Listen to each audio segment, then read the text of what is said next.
it's real. Have you ever been stuck at school with anticipation, just waiting to go home to play a game you loved? As a Sonic fan, that's happened to me quite a few times. Whether it was one of the classic Sonic games I had on PC, Sonic Adventure 2 Battle on the GameCube, or even Sonic Unleashed on the Wii, no game series has got me amped up as Sonic the Hedgehog. Or at least, it did. After Sonic Unleashed, something changed. Sonic Colors was solid, but the stakes fell low and the dialogue was cringy. Sonic Generations was a major step up and an excellent celebration, but despite it being one of the most polished Sonic games in such a long time, it felt short and didn't advance the characters or stories in any meaningful ways. I didn't play Lost World. I didn't have a Wii U, but its aesthetic and writing was a definite turnoff. Sonic Boom was an alternate universe spin-off. Never played it. Sonic Mania was fantastic, but like Generations, mostly focused on the past. Then we got Sonic Forces. It looked like we were gonna get another serious Sonic story, a modernized take on Sonic Sat AM. There was hype with the music, a mysterious villain, and even connections to Mania. But when it was released, well, I had some fun with it, but it wasn't great. And in many ways, it was a step back from what came before. Even with Mania's step forward, Forces brought Sonic and Sonic Team's reputation back into a precarious spot. The next game had to be great.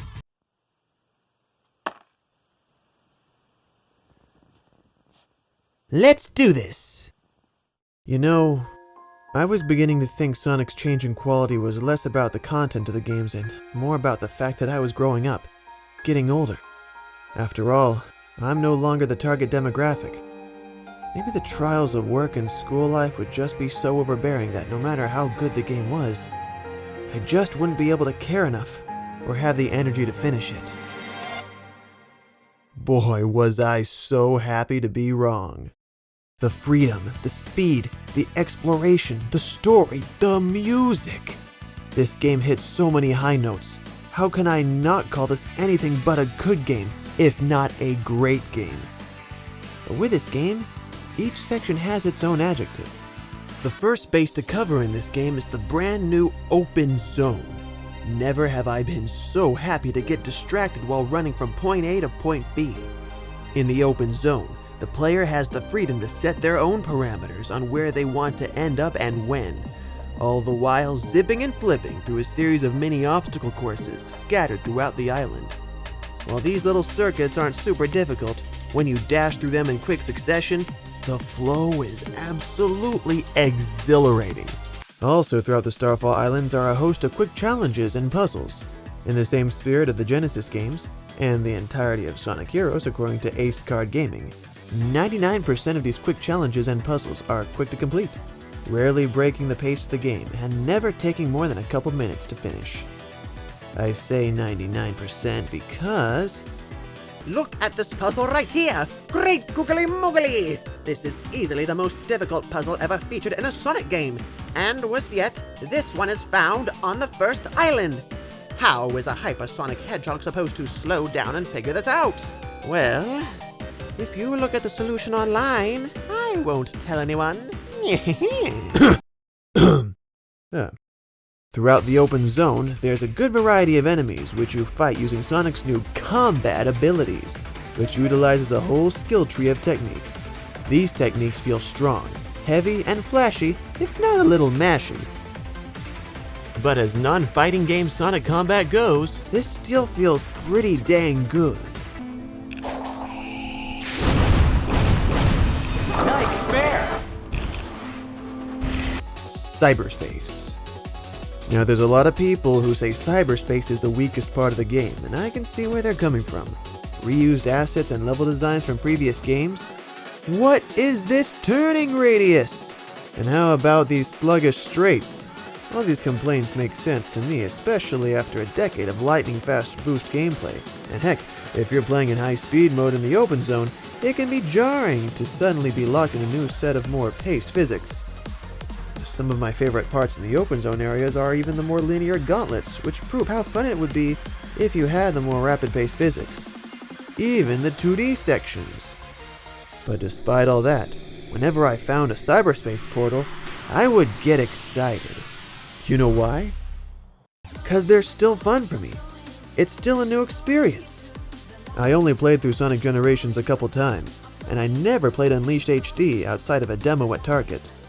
And of course, I was raised on Sonic Adventure 2, but it's a new physics engine, so again, it's a new experience. And in my experience, there's more stages that gave me options to propel me forward to keep my speed up than not. Taking cues from Rush Adventure and even Forces, the cyberspace stages rewarded me for getting S ranks. These stages were just short enough that I just had to replay them over and over again, learning any speed strat I could until I could finally accomplish all the missions and get the vault keys. And in the words of Loki FES, if the music slaps, all can be forgiven. And trust me, it slaps. Even though it took me a moment to adjust, I found cyberspace to be absolutely engaging. And when it comes to story, this is easily the most refreshing Sonic game script I've heard in over a decade. It's been such a long time I've seen these characters interact with such sincerity, trading banter and deep moments with each other, yet fully understanding the gravitas of their situation. Yet they're still 100% in character. Ian Flynn was the perfect writer to bring on, as he's been working on this series since 2006. It's been so long since these characters were actual characters and not just playable archetypes. I was most surprised with what was done with Dr. Eggman, as I saw an angle never before seen with this usually mustache-twirling one-note villain. Newcomer Sage also makes a great first impression, opposing Sonic through a more intellectual and philosophical angle, as opposed to physical. After so many decades, I am so happy to see growth in the Sonic lore again. It is simply refreshing. I think it's really funny when people make a complaint that the open zones don't look Sonic-y enough, while also complaining Sonic has been trying to bank on nostalgia too long with the most recent games and the cyberspace zones. But for me, honestly, it's the open zones that bring me nostalgia. Growing up, Sonic's adventures were never just limited to the games. Anywhere and everywhere I could go would be a new zone for my Sonic plush toy. Any structure could be an obstacle, any statue a relic, any other toys a challenge, and any object a boss battle.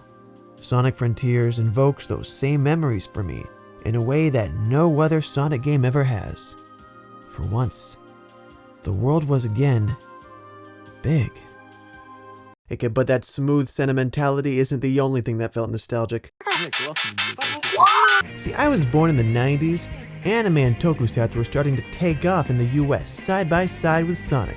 That by the early 2000s, tons of anime-inspired Sonic fan content was gracing the internet, portraying Sonic more anime than the actual Sonic anime at the time. Now, my Sonic was right at home with those hard rock and cheesy but sincere English anime dubs at the time. But when Sonic Colors came around, the blue blur seemed to have lost his anime edge, even to the point in 2014 where Sega tried to completely westernize the series with Sonic Boom. But now, after all this time, when I got that 7th Chaos Emerald on the first island, that Sonic, Anime Sonic, returned. How do I put this without actually showing anything? Most of you have probably already seen the boss fights by now, but for the ones who haven't, how can I describe the flavor? It's like that extreme 90s hype at the build-up of the Mighty Morphin Power Rangers intro, as a Super Saiyan Goku Hedgehog fights an Evangelion that can go straight up Shin Gogeta. A giant flying mecha dragon like Serpentera, a friggin' Jumbo Bionicle, and another Evangelion, all while music as hard as Dragon Force is belting in the background with spectacular cinematic action akin to Metal Gear Rising: Revengeance, and its tunes are blessing your eyeballs. These boss fights aren't just fun, they're not just cool, there's something that made Sonic Adventure Sonic Adventure Sonic. These boss battles are hype. During my first playthrough of this game, I actually had a severe back injury, so I was held up in my bed with an ice pack on my spine and my Nintendo Switch in hand. But when the Titan fight started up, for a good few minutes, the pain was gone as I was flying up there as Super Sonic. Sonic Frontiers is a true return to form for the Sonic series. Not one based on surface level nostalgia, but based on a bona fide stride to move forward. All in all, Sonic Frontiers stands up there with Sonic 1, Sonic Adventure, and Sonic Unleashed as a strong leap forward and a start of a new era. And for me, it's easily one of my top 5 Sonic games, if not in my top 3. I can understand those who have their issues with this game. Despite the game's wide appeal, if you're a momentum maniac, you might be better off playing one of those fantastic Sonic fan games that came out if you got a PC. Have you tried Triple Trouble 16-bit or Sonic and the Fallen Star? Hey, a special shout out to all those who voted for Sonic Frontiers in the Game Awards Players Voice Bracket. You told the world, I'm here. And even though we didn't get the award, we made some noise and showed Sonic can still run with the new kids on the block. We're still the people's game. And besides, we got Sega and Kishimoto-san to notice. That's what we wanted, right? Sure. There were a lot more fancier and more polished games that came out in 2022. Games equivalent to your Mercedes, to your Lamborghinis, but Sonic Frontiers. Sonic Frontiers is your rally Toyota Celica. You're gonna encounter some bumps, and you might even drive off a cliff. Let me tell you, there is no experience quite like it. With Sonic Movie 2, Origins, Frontiers, and now Sonic Prime, Sonic fans have eaten well in 2022. And let's not forget, Sonic Frontiers soundtrack made it on the number 6 spot on Spotify. That's impressive for a video game series. It might have a diverse soundtrack, one of the biggest soundtracks in the whole series. But not a single track misses. And besides, Sonic's now considered to be a member of the Status Men. I don't know a single Hoyoverse character who can claim that position. Sonic Frontiers isn't a perfect game. I barely even consider it a polished game.